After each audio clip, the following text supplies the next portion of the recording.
very much. So, we're live now, thank you. So, good afternoon and good morning and welcome to this meeting of the Licensing Committee. My name is Councillor Anna Bradnam and I'm the Chair of the Licensing Committee.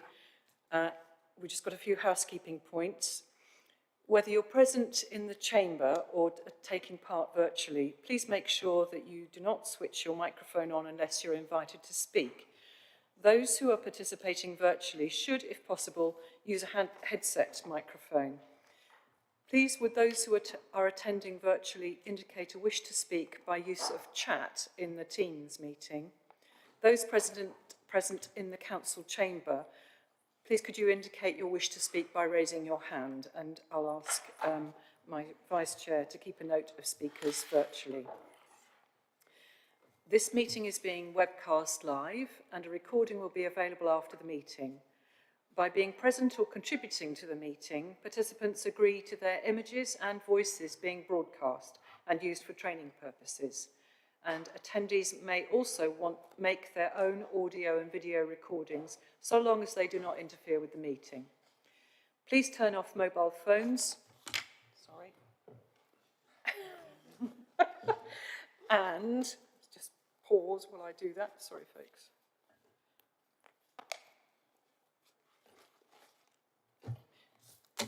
Sorry, please turn off your mobile phones or alarms and set to silent. And if any member needs to leave during the meeting, please could they make this known so that it can be recorded. So, firstly, item 1 is apologies for absence. Can I ask Democratic Services if there have been any apologies for absence for the meeting, please?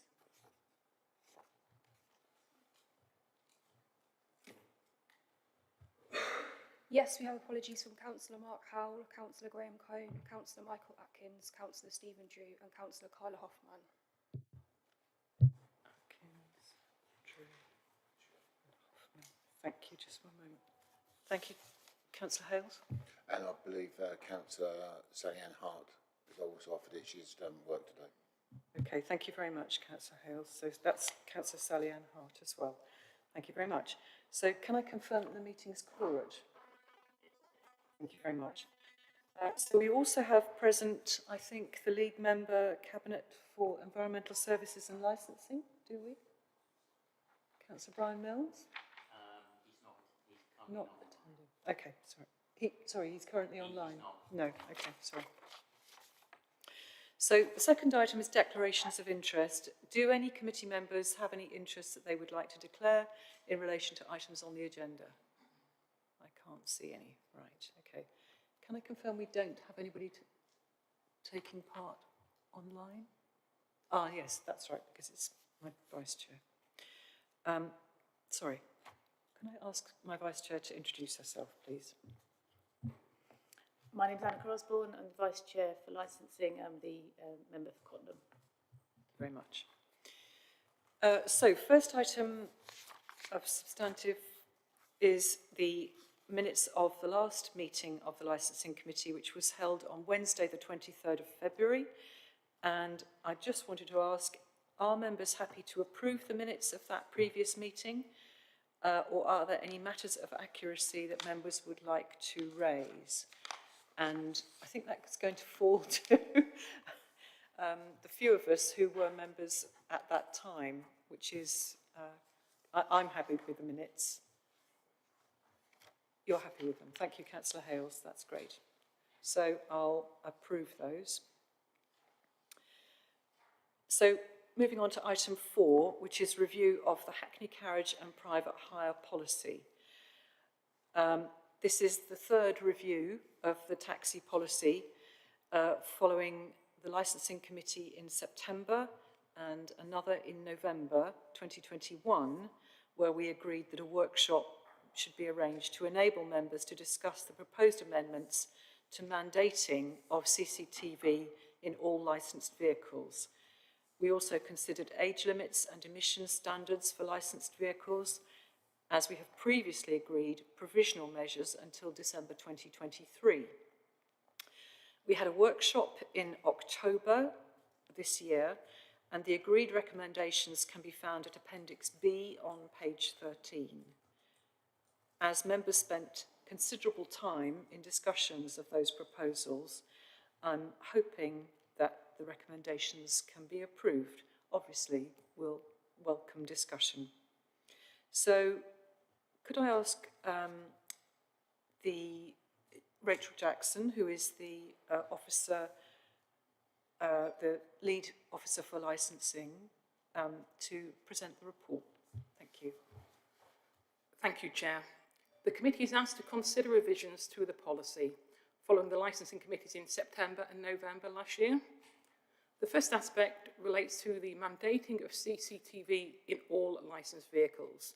At the workshop, members were provided with evidence and rationale that supported mandating CCTV in Hackney carriages and private hire vehicles, excluding those executive exempted vehicles. With regard to exempted vehicles, there is no evidence currently to suggest there is a pressing need, nor would it be proportionate to mandate CCTV in such vehicles. And as per the July 2020 guidelines, supported by the Department for Transport Best Practice Taxi and Private Hire Guidelines, we need to ensure it's proportionate and meets the pressing need. There is no evidence to suggest there is such pressing need for exempted vehicles. It is also recommended that the implementation of CCTV is taken a phased approach so as to require any new licensed vehicle to have CCTV installed prior to licensing from the 1st of April 2023, and existing licensed vehicles must have CCTV installed on renewal from the same date. This is to allow for effective administration, including current taxi testing station procurement to be completed, and will align this with the City of Cambridge's proposals, whom we have obviously worked very, very closely over the last couple of years with regard to CCTV.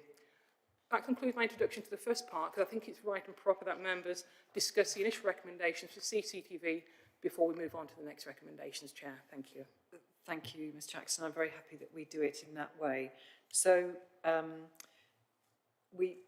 at the workshop, we saw evidence that there was no evidence to suggest that any of the concerns or infringements or incidents that might otherwise have meant that CCTV is necessary. None of those had occurred in plate exempt vehicles, so there wasn't sufficient justification for requesting CCTV in plate exempt vehicles, but our recommendation was to proceed with CCTV in our ordinary vehicles, so that would be great. So, members, have you any comments or questions? That some of you were not able to attend the workshop. Does any member wish to ask anything about the principles or the practical aspects of introduction of CCTV? Oh, everybody's delighted. Everybody's happy and content with that, are they? Okay. So, Councillor Garvey. yeah, yes. It was just about the if taxis already have CCTV, then they have to transfer over to the other system, I believe. I just wondered whether there needs to be anything about that in the recommendations. Ms Jackson. Thank you, Chair. Yes, I think that's actually a very good proposal. So should a private hire vehicle already have CCTV installed, which does not meet the new specifications, then you're absolutely right. That should fall in line with the 1st of April 2023 recommendation. How would we know, Ms Jackson, whether they had already, how would we know if they'd switched over? Well, what we should do, Chair, is obviously following your decisions today and ultimately the Cabinet's final sign-off, we will notify all drivers and vehicle proprietors themselves. If anybody does have CCTV installed, they'll be advised accordingly that they will obviously, if they haven't notified us already, that they will need to meet the new specification. Hopefully they're already in line with the new specification in any case, but we'll be notifying of them, so they'll have the same kind of timeline as everybody else to comply. Thank you. And also, I very much welcome seeing the table in our Appendix A about the reported incidents where the taxi driver was stated as the occupation of the suspect, where we have a comparison with other districts, but also the reported incidents where the taxi driver was stated as the occupation of the victim. And I think taxi drivers may find this is helpful to them as well, because often at our appeal hearings, if a licence has come into question, we are listening to one person's view against another. So actually CCTV will be very helpful, because as you can see in the data on page 10, you know, taxi drivers are also subject to considerable numbers of offences. So this should protect them too. Right, okay, so the recommendation, I won't read it out, but the recommendation is to revise the policy such that the items under 4, 1, 2 and 3 are accepted. So members, I'm just wondering what the best, so we will be looking at all of these policies and voting on them together at the end, but does anybody have any concerns with those recommendations at this stage? Chair, if I may just, following on from Councillor Garvey's suggestion as well, I think we should include one or two words, obviously, which I can either do now or at a later date with your agreement, just to suggest, rather than trying to make it awkward for those who've already got the CCTV installed, we say something along the lines of, with CCTV meeting the council's required specification. I think we include those three words. Yes, yes. Then I think that will be a cover-all for everybody. Thank you. Thank you very much.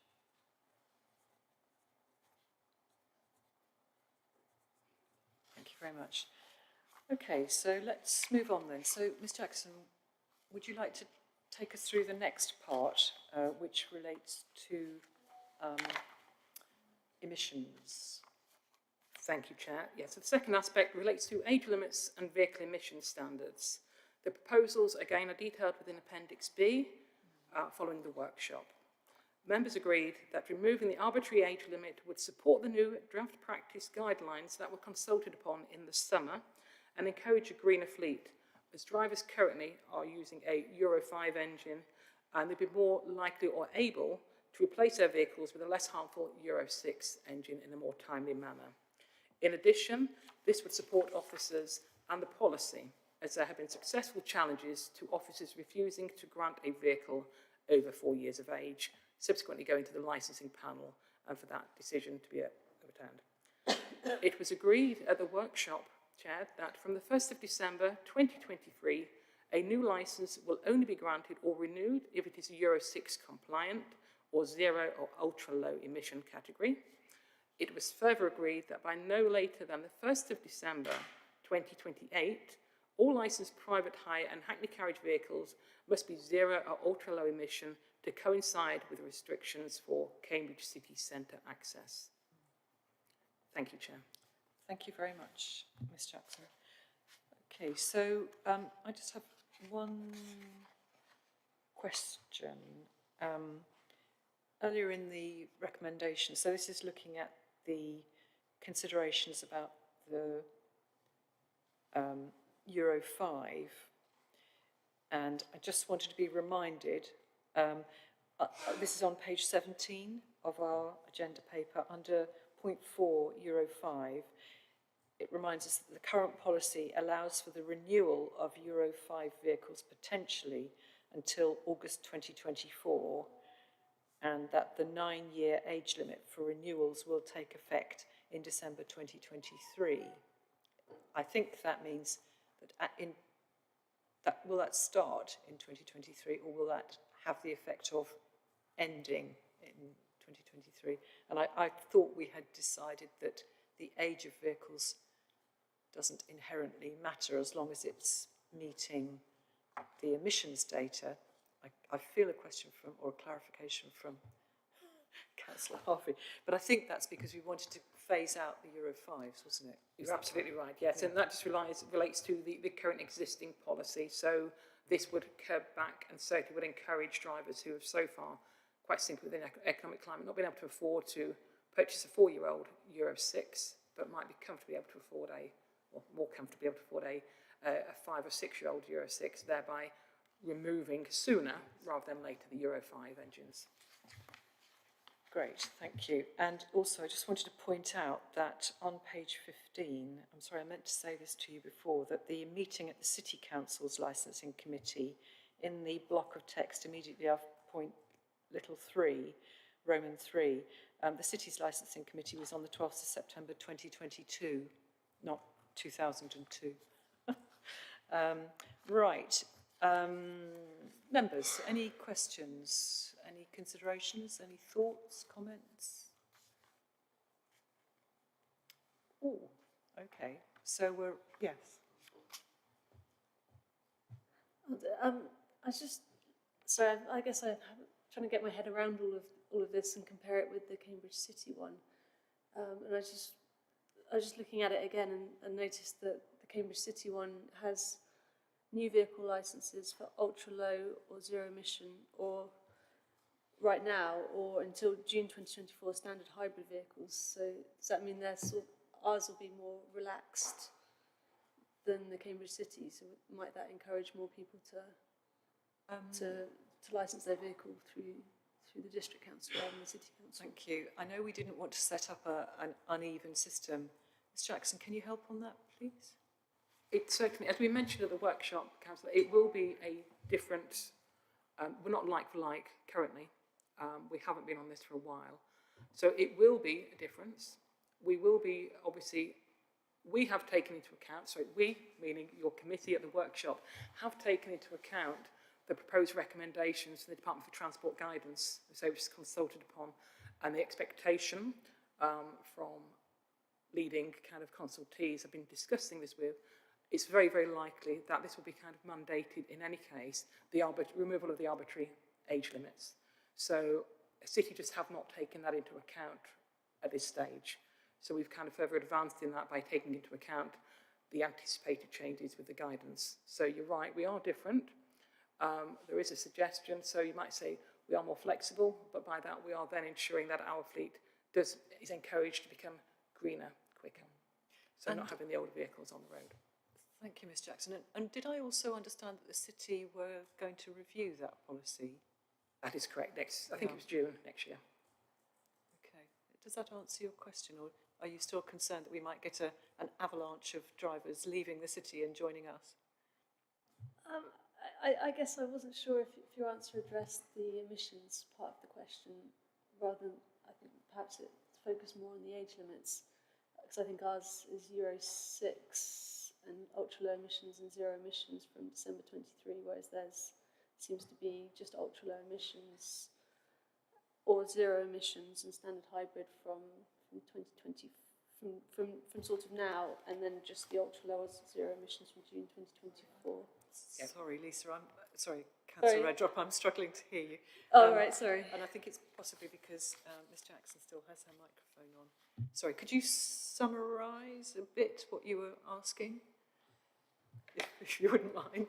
I'll do my best, Chair, sorry. It was just that, I guess I wasn't really talking about age limits. I was talking more about the difference in the emissions that we're allowing versus Cambridge City Council, and just that ours is perhaps more relaxed, and if we're happy with that as the committee.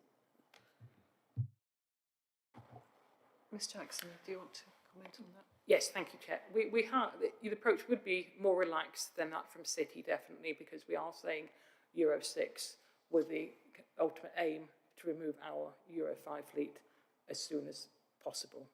So we are doing that rather than saying hybrid vehicles, for example. We haven't mandated it must be a hybrid. So we're just saying Euro 6, you're quite correct. But that is obviously looking at previous concerns we've had with a lot of, remember, we're very, very different from City. City is mainly Hackney Carriage led as well, with the shorter city journeys. Our fleet, we've got about 90 exec hire who are doing long distance journeys. The infrastructure is just not there yet for the exec hire, the high-end vehicles. That was the argument that was put before the committee last year. And I think it's probably still in the mind of some of the committee members to try and get a fair and balanced approach.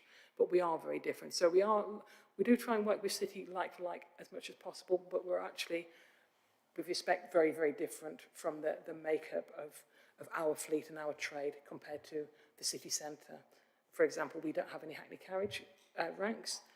City's predominantly Hackney Carriages, the taxis that you can hail or get in the taxi rank.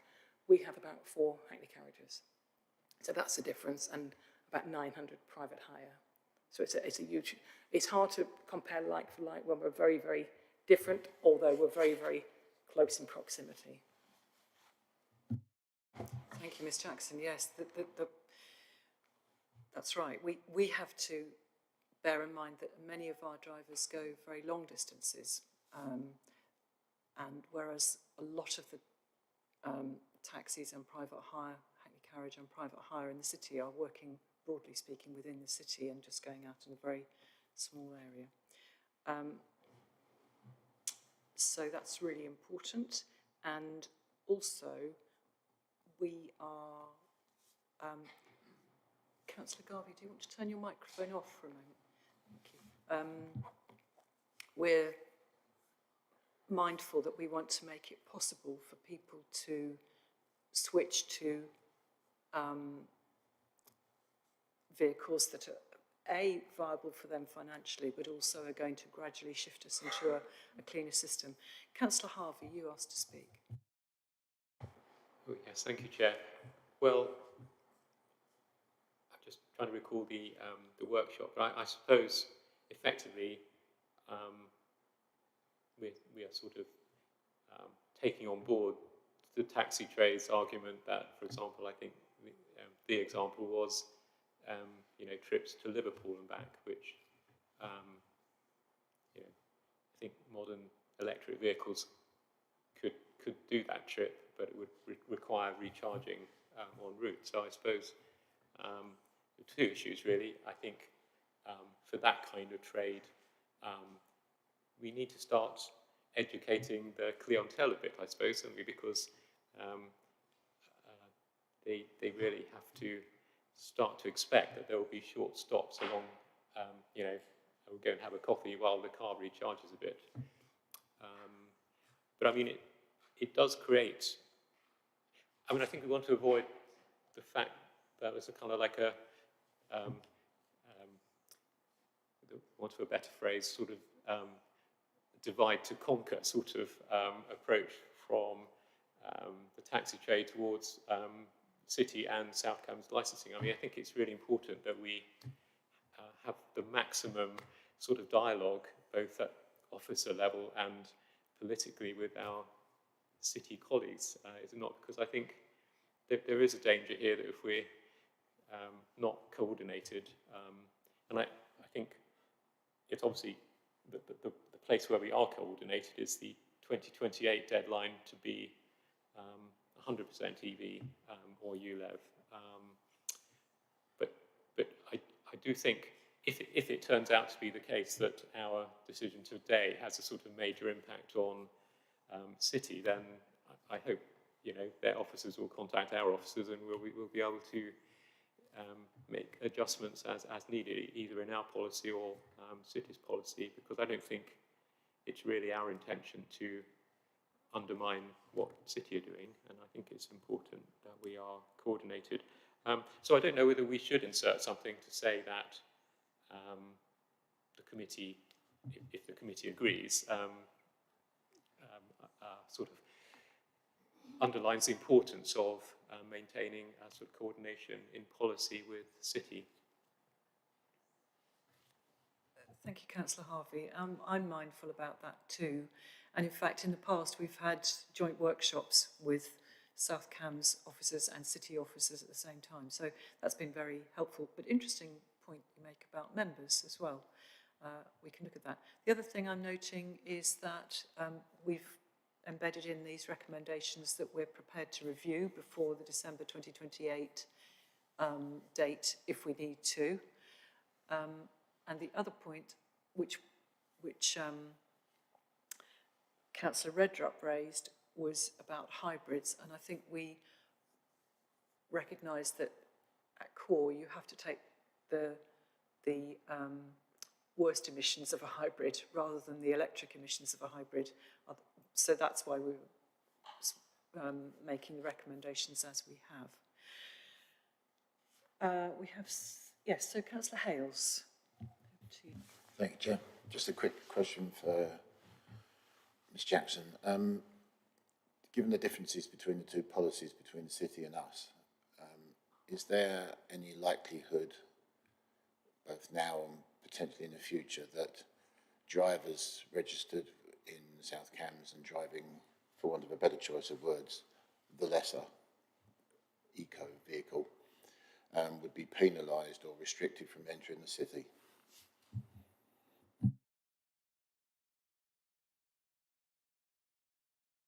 Yes, Miss Jackson, do you want to hand that out? Is that Brooke O'Neill? Thanks, Jace.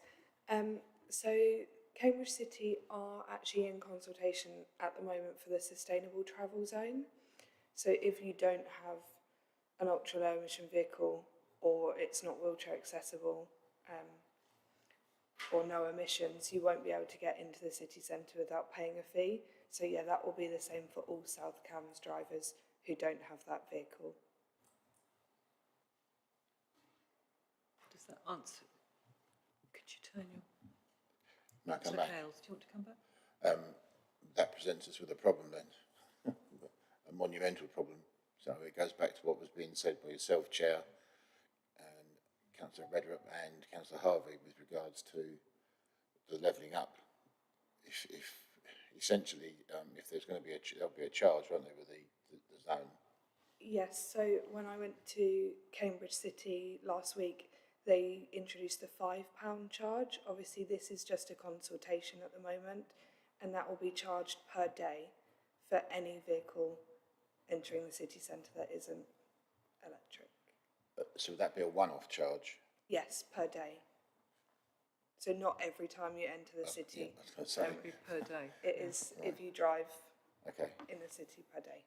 But am I right in saying that's a consultation at the moment? It's not... Yes. So that all of the taxi drivers will have been, the operators will have been contacted about this, I'm sure. Yes, so it's in consultation stage at present with the aim to go live. They're looking between 2026 and 2028.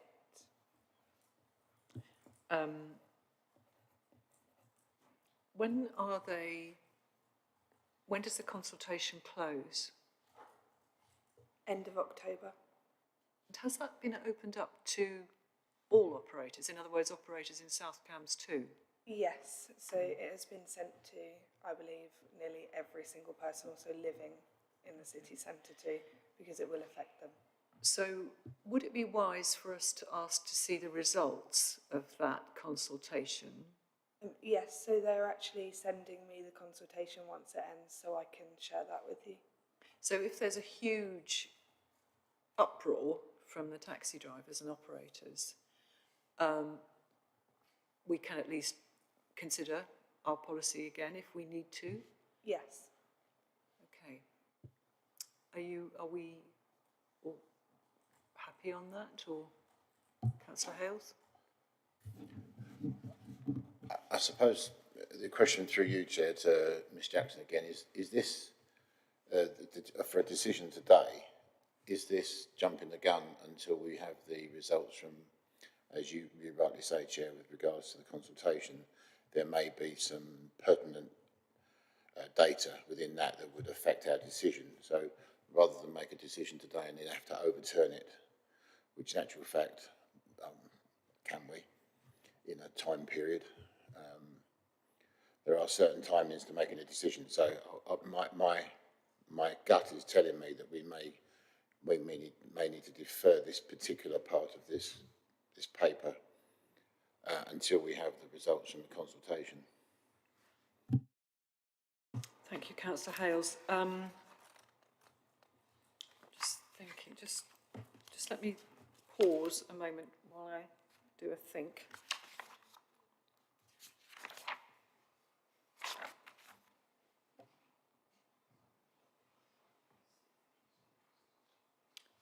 So the action date of this recommendation, if we took it today, would be 1st of December 2023. That's when things would change.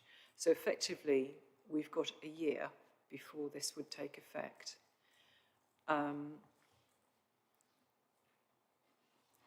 I'm concerned that we shouldn't do anything that would, for example, cause drivers who are currently licensed with the city to drain into South Cams. I'm not in a position to know whether that is likely to happen until we see the response in the until we see the response in the consultation from the operators.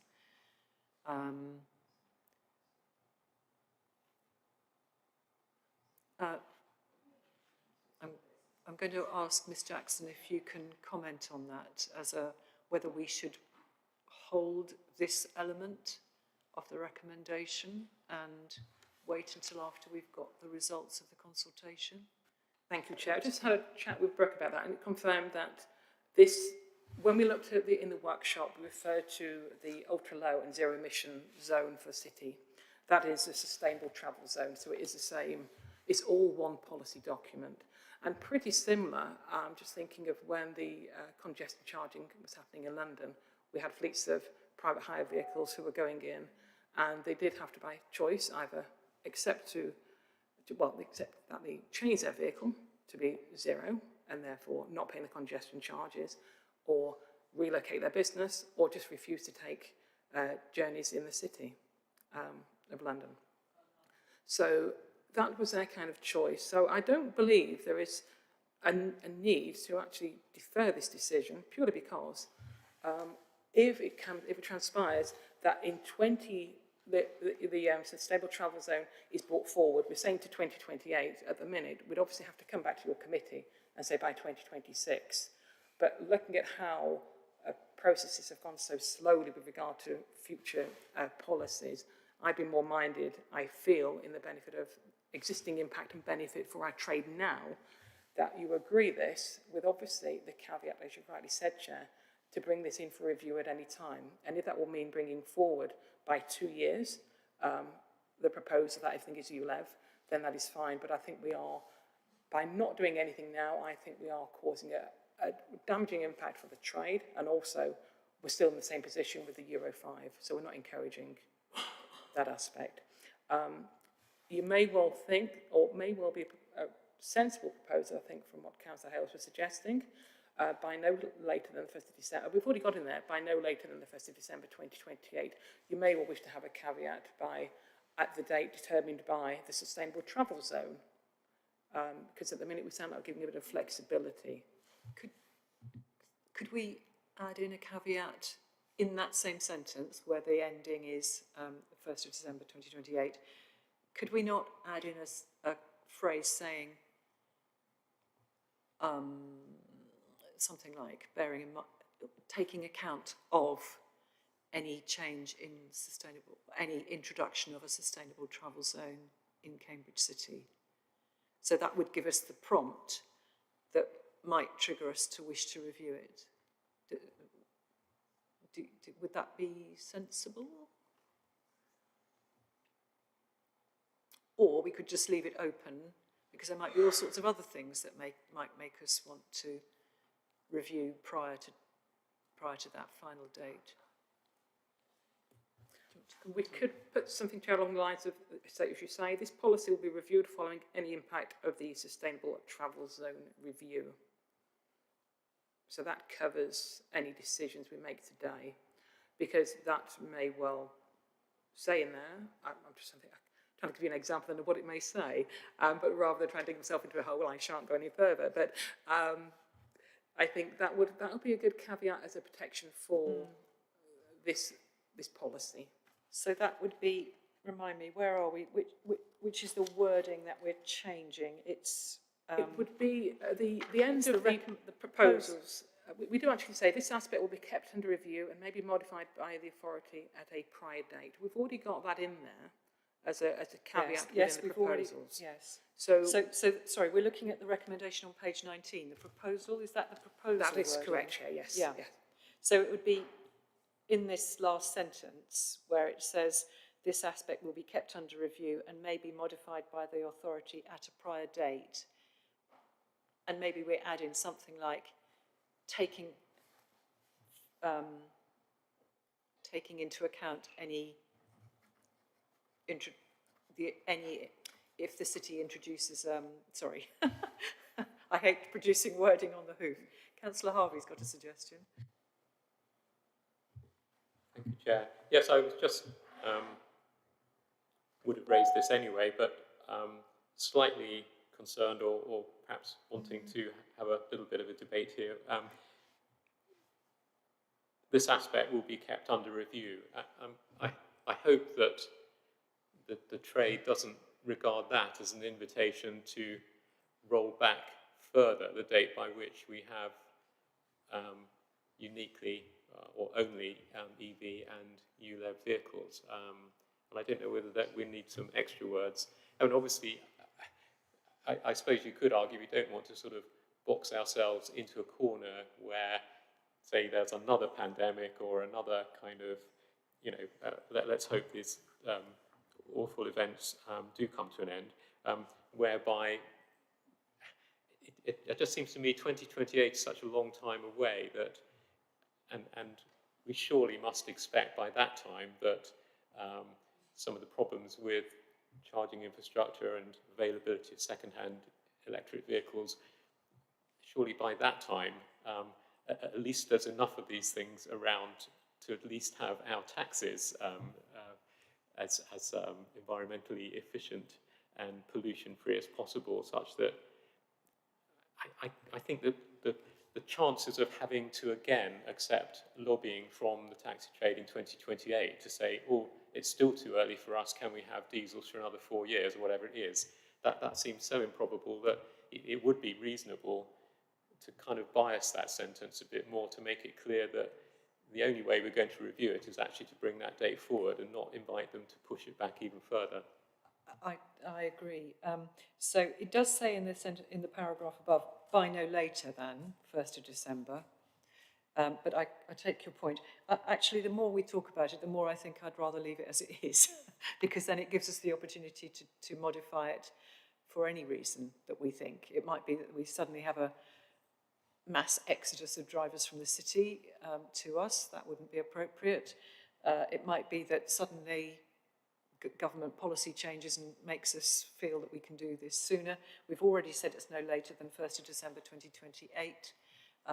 So on balance, members, I think perhaps if we leave the wording as it is, but just remind officers that the kind of triggers that we might want to take into account is if there's an introduction of a congestion zone.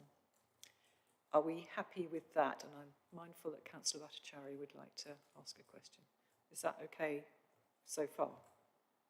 Right. Councillor Bhattacharya, you wanted to ask a question. I have a more general question. I was looking for a general classification. When you say the taxi and private hire, how big this vehicle could be? It does not say anywhere 5-seater, 7-seater, 9-seater, 17-seater, anything. Are we supposed to mention the number of the seats when we say the private hire? Now, the private hire could be anything, or the service provided, like we are providing the service for 7 people, 9 people. It might be a big 17-seater minibus or even bigger than that. So that private hire, the wording, I was just looking for a bit more clarification, like 17-seaters or 9-seaters we are specifically were mentioning here. That's what I'm asking. Okay. Ms Jackson, do you want to answer that? Yes, thank you, Chair. Yeah, the legislation defines what is a private hire vehicle. So it can carry 9 people, that includes the driver. So we can licence a vehicle up to 8 passengers, Councillor. Thank you. Right, so members, are we happy? The only thing I'd like in that proposal wording, Ms Jackson, is on page 19, and I know that isn't quite what the recommendation says, but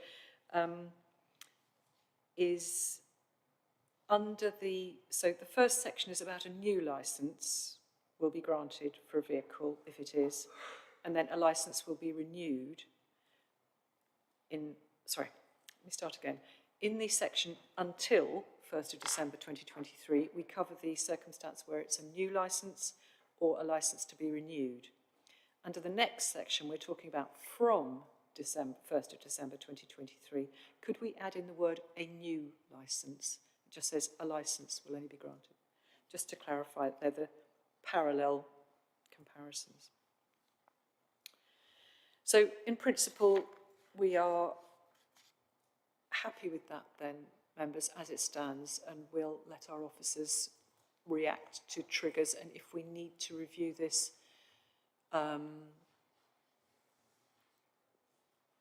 then our officers will advise us if and when the congestion charge comes in, and if and when there's any change in legislation. And I think the wording in the penultimate paragraph, Councillor Harvey, does say by no later than 1st of December. Members, can I ask, do you feel we ought to emphasise the fact that any review is only likely to bring it earlier rather than later? Do you want that to be strengthened at all, or are you happy with the wording as it is? No? We're happy with it. Are you, so Councillor Lovelock? Yeah, just looking at the sentence above, it does imply that this date is chosen to align with the Cambridge City Centre access question. So in a sense, if that went back, would we go back? If it comes forward, will we come forward? It's an alignment rather than... I think that's the point I'm making. It could either be forward, Yeah, exactly. Councillor Redrup.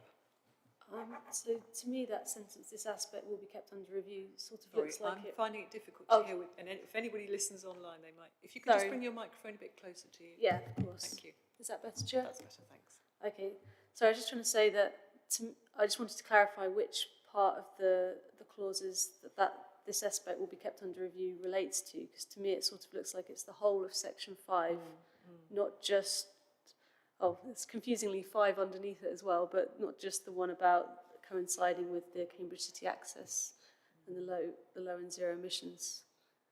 So it's just whether it relates to the whole of the clause about all of the different emissions criteria for new and renewed licences, or just that last point within the clause. Thank you.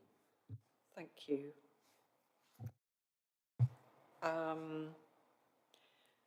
I read that under item 5, Roman 5, that it's the element of all vehicles must be zero or low emission. And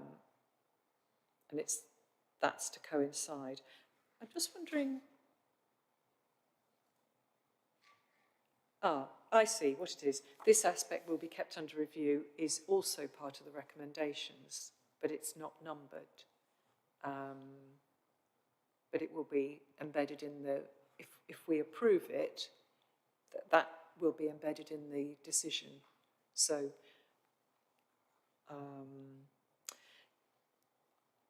are you making the point that we could just say these recommendations will be kept under review, or what is it? What wording would make it clearer for you? It's probably. Yes. Do you think it's just that because it's separate. This aspect ought to be under the section 5? What it relates is that what to. you're saying? Yeah. I think it's as Councillor simple as Lovelock. saying don't break a new paragraph. Sorry, don't break a... Don't make a new paragraph. Yes, exactly. I think, so do we think that after the words, this is to coincide with the restrictions for Cambridge City Centre access for ultra-low and zero-emission licensed vehicles only, full stop, this aspect will be kept under review, should be within that same section 5? Or is it all of it?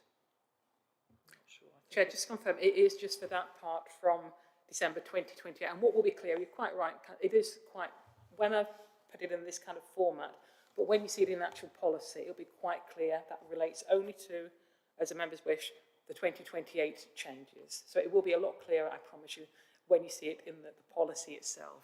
So, Ms Jackson, can I just suggest that that element, which is it will be kept under review, that we embed that in as part of paragraph 5. Right, lovely, members. So, Councillor Harvey. Thank you, Chair. I'm just saying this now because I didn't know whether we were about to finish this item. It's slightly a tangent because I do recall at a previous meeting we agreed to review the list of acceptable marks for the executive category, and we were going to add, for example, Tesla to the list, and I've just checked. I don't think that's yet been done. Is that appropriate to discuss now, or should we just wrap up this and then come back to that? Ms Jackson, do you want to comment on that? Absolutely. Thank you, Councillor Harvey. Harvey. It was, yes, I do remember myself putting the word Tesla in the policy. So I'm just checking. We had the final version, which would have been the February 2022 policy. But we can just check. If it's not, then obviously that was a decision, and I apologise for that because I remember putting that in myself. But you did agree, Tesla. I think Tesla was the only vehicle you did include at the time in the exec fleet. But obviously, right now, if you have other vehicles, I think we did say including, not exhaustive list. Yes, we did. So, can we make sure that it was agreed, wasn't it? So if we can make sure that that's in, that would be good. Sorry, is Brooke looking now, or But if it's not, if we can make sure it's in, please. Councillor Harvey, did you want to? Yeah, I'll just continue a little. So, well, I'm just looking at the one that I found from the South Cams webpage. You mean the policy? The policy document. So, I mean, maybe this is for a future meeting, but if you read what it says, which may not be the latest or what's proposed to be latest, but it says vehicles must be of a standard of comfort and equipment to a level equal to or above luxury brands of vehicles such as S and E class Mercedes-Benz, 7 Series BMW, Lexus GS LS, Audi A8 Series, Jaguar, Rolls-Royce, Bentley saloons, and then brackets, the highest specification executive type cars from other manufacturers may also be considered. I'm just sort of rather concerned that that list of cars is a sort of environment crime in a sentence, really, isn't it? Because those are kind of the worst kind of gas-guzzling cars, and whether we should start sending a message. I mean, I have the impression, having talked to a few executive drivers, I mean, they really do love their huge black Mercedes saloons, and why shouldn't they? They're beautiful machines, but they are becoming slightly anachronistic, I feel, and whether we should start sort of trying to nudge them in the direction of something that's a bit more environmentally Would efficient. it be, Councillor Harvey, if we put Tesla at the first, at the beginning of that list? Yes, that's what I was about to suggest. Would that satisfy you? And of course, some of those marks now are, I mean, I think you can buy something that says Mercedes E-Class, but it's actually electric or partially electric. Yes, exactly. Whether we should be adding some words, something like fully electric or partially electric would be preferred. We need to, I think we'll add Tesla, but can we bring that back to another committee? Yes. Because I think there's a lot, it's unwise to make recommendations on the hoof. We need to see it written in front of us. Yeah. So yes, absolutely, I take your point. For the time being, let's put Tesla in as the first element of that list. But Ms Jackson, did you want to come back? Thank you, Chair. Just to confirm, Tesla was put in the policy. Just below, just above rather Jaguar, but we can move that to the top of the list. Okay. To obviously to encourage, or to hopefully encourage a greener fleet in that respect. And also, Thank I'm you. slightly concerned as to whether Bentley produce an electric version these days. I'm not sure, but anyway, I think we ought to. I think you're right. We ought to be encouraging move to more environmentally friendly executive cars as well. Councillor Hales. Thank you, Chair. It's just a question. Councillor Harvey, could you turn your microphone? Thank you. Thank you, Councillor Harvey. Any feedback? It was just a question through you, Chair, to the officers.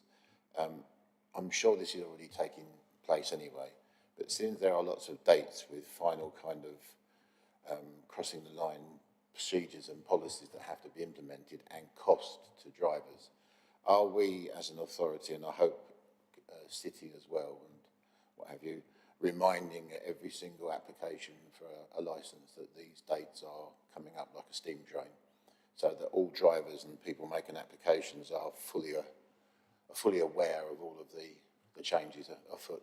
Thanks. Good point. Ms Jackson. Thank you, Chair. Thank you, Councillor Hales. Yes, so we will write to every single licensed driver, vehicle proprietor, as well, to advise them of the changes. We did that last time. We emailed everybody to advise them of the forthcoming changes. And likewise, we did that, ISMA officers did that last year for the Hackney carriages, because we had to remind them that they had to be wheelchair accessible, white in colour, etc., from December 2023. And that time passes by very, very quickly, doesn't it? So obviously, it was a reminder that any the vehicles had to be, wheelchair accessible. And again, it'll be a reminder. We can amend our forms quite easily to make any pertinent points, and of course, liaise with the operators and drivers just to remind them as well.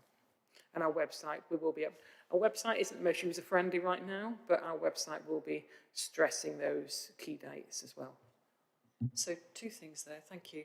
One is, when you email them, can you put something really indicative on the subject line so that they know, because I'm sure drivers are so busy they probably might miss a single email. So can you put something critical like read this or something on it? And secondly, we need to be encouraging more drivers to go towards wheelchair accessible vehicles, because we know we've got so few. So perhaps that's something to bring back also to a subsequent committee, if there's anything we can do to increase the number of wheelchair accessible vehicles. Okay, and Councillor Hales, did you want to come back?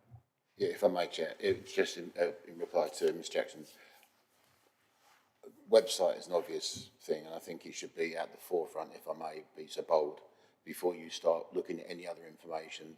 What's changing comes first. Our social media should be just a constant rolling trickle of information. All of our forms from now on should have that. When you make an application for your licence, everything above it is going to decide whether or not you want to become a taxi driver or not, because of the cost that's going to be reflected. I think it ought to be all that, everything. As far as emails are concerned, yeah, you could put a link in that email. So this is a pertinent link. Please review the website. That information will be there. We have to make it absolutely crystal clear that no one can come back to this authority and say, you didn't tell me. And may I also be as bold as we have, obviously, drivers from around the world in native tongues, if you like, with that kind of information, so they can understand fully the implications, even though there's a requirement to speak English, but it's easier if you make sure someone understands in their own language. Thank you for that. Councillor Harvey. Thank you again, Chair. Sorry, Councillor Harvey, can I just check with, I meant to ask, Ms Jackson, would that be a reasonable thing to do? Very reasonable and very sensible, if I may say. What we do have is, when an applicant applies for their licence, a driver licence, it's all the forms are online, but obviously the human aspect is we do have the one-to-one kind of a check with the driver to check their identity, check their communication standards, etc. And we do raise pertinent points there within the policy, and I think you're very, very wise, Councillor Hales, to suggest that. We do say, by the way, a vehicle from this date will have to be of X standard. So I think it's a very good point, and something we can quite nicely say. We can do it cheaply, i.e. it doesn't cost me anything at all, and quickly. So we can, once the final policy has been amended, we can then have that as our kind of checklist or kind of script for officers when they have the one-to-one meetings with the driver. But it could also go on the news section of the website, so it scrolls through. Okay, thank you. Sorry, Councillor Harvey, sorry to invite you and then stop you. To go ahead. Thank you, Chair. Well, actually, 2 points. Firstly, I hope that the trade will not take from the new wording, and I see that in item 5 it says by no later than 1st December 2028, all, and that's underlined and in bold. So I hope it's understood that that would include the executive class, because I think previously executive drivers have regarded themselves as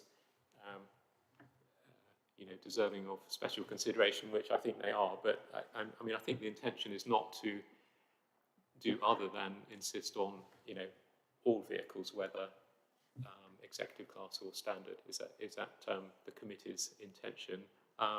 And so point one. Second point was, I think I might have raised this last time when we last discussed the executive class, but I think it would be interesting to start talking to some of the clients in terms of what their expectation would be. For example, the kind of companies like AstraZeneca, who are presumably providing a lot of business, whether they would prefer, for example, a Rolls-Royce or a Tesla to turn up, because I think we might find that they're quite attuned to the environmental aspect of personal travel, perhaps more than we think. I don't think we ought to get involved with commercial choices in quite that way, but I do think we ought to be encouraging places who might be the users of executive hire to ensure that they have electric charging points, and that might be an encouragement. And in places where a taxi could charge up if they were then going back or elsewhere, or taking their executive clients somewhere further afield. So maybe we could look at that. So, Ms. Jackson, if perhaps you could bear that in mind. What's your view about the encouraging? I think that's too complicated myself, and I think let's hope that they're, I don't know, have you any thoughts about that, Ms. Jackson? The principle of asking larger commercial companies whether they'd prefer a Tesla to turn up than a Bentley.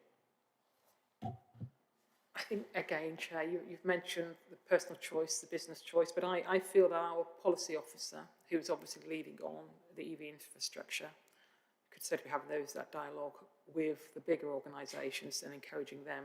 I think that's an exceptional idea to just say, install charging points outside your businesses, which by default then may subconsciously encourage the clients to say, we've got a big Bentley turning up here. Why? When we've got electric charging point. So it may naturally instill something there. But I can raise that with our policy officer. Actually, the other place that drivers have mentioned when we've had workshops is the airports. So actually, it would be really useful if we could contact the airports and encourage them to have charging points in non-charged, non-car park charge areas, so that, or it's up to them to sort out, but so that private hire vehicles could use them. I wonder if we could have a dialogue with airports as well. Okay, so I think we're getting there, members. Oh, sorry, Councillor Bhattacharya, do go ahead. There is always a risk that drivers may miss the important new policies, and any changes we make here. Is it possible to make a visible or the laminated hard copy can be available for the drivers to keep in the car?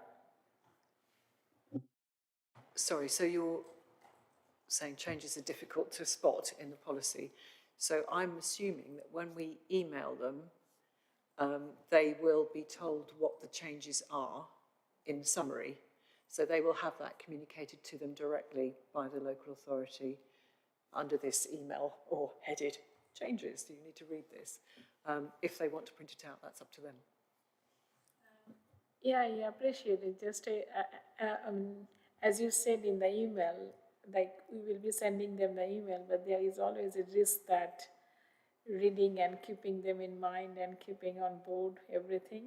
Is there any policy that council can help them, providing some hard copy material to keep in the car, and they are always have that in their mind, these are the new policies are changing, or something like convenient? Yes, I understand what you're saying, but I think it's up to the drivers to manage that. Ms Jackson, did you want to make a comment on that?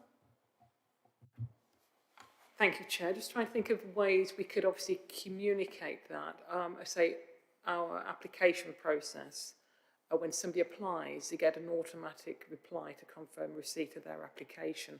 So a prompt, I think as Councillor Hales has suggested, continually now for the next 4, 5, 6 years as we go along is a good idea. I think otherwise I'm against personally and professionally looking at giving that highlight and saying this is important, this is the overarching thing in our policy, because then I'll say, oh, they committed an offence, they murdered somebody. Oh, I didn't know about that. I was just more focused about our, age limits on the vehicle. So I think overarching it is, the whole policy is important. We expect drivers to obviously have, and applicants to have read the policy before they apply. That is part of the process. And also, just to let you know, I think I did mention this at the workshop, Brooke's currently working on a revised policy, not watering down anything we've got, but perhaps to reduce the word count in our policy, which will probably make it a lot more user-friendly. Because at the minute, we've got 130, 150 pages. It's quite a hefty document along with the handbook. So basically all the pertinent aspects and the critical parts that members work very, very hard on to actually to implement our policy, we want to see that cut back. And I think that'll be our next I'm planning, unless anything changes again, that'll be our next workshop, probably in the new year. And then we can take on board proposals for supporting wheelchair accessible vehicles, etc. And then we go out for consultation on that. But as I say, I think with because we're very IT led now, we don't really have any paper flying around the office. It's very much email, and say the kind of acknowledgement letter. We can send out reminders to everybody in that respect when they've renewed their vehicle licence. By the way, just to remember that by this date, you will need to have a zero emission vehicle, for example. Absolutely, and I think you've said that your email will summarise the key points of these changes, and I think that's the most important thing. So I'm happy that we proceed on that basis. I notice that we've now got Councillor Peter MacDonald online. Welcome, Councillor MacDonald. I appreciate you perhaps haven't had much time. Did you want to make any observations about what we've been discussing? Not at the moment, Chair. It's fine, and I'm sorry for joining late. We had an important call on Whittlesford Station with the GCP. Okay, that's fine. Thank you very much. Nice to see you. Okay then, members. So I think we're in a position to vote on these recommendations. So just to focus down on it, the recommendations exist on page 3, so that's with regard to CCTV, and we were going to add some wording at item 1 that clarified that it was mandatory installation of CCTV that meets the local authority specification. But otherwise, the recommendations are the same as written out on page 3. And the second element is item 5 on page 4, which regards to the vehicle age limits and emissions standards. And the only exception to those elements, Roman 1 to 5, would be that the final sentence will be part of paragraph 5. So members, are we happy to go to a vote on that? Okay, so I propose that. Can I ask you to second it? Thank you. So we have a seconder as Councillor Erica. Annika, sorry. I'm sorry. It's okay. Thank you. So we have a seconder. So members, would you like to vote on that? If you approve, would you like to just put your hands up by show of hands? So that's everyone in the room. Thank you very much indeed. So that's carried then. Thank you very much indeed, members, and thank you, officers, for your guidance through that. It's a complicated and multi-layered. I've often thought of it a bit like Rubik's Cube, trying to solve a number of different elements of a problem all at the same time. And we are minded that we will be likely to have another workshop in the new year to think about new elements as they come in. Thank you very much indeed. And thank you, members, for keeping us focused on making sure our policy encourages a move to cleaner vehicles, basically, as we go forward. So thank you very much, members, for that too. Okay, with that, I'll close the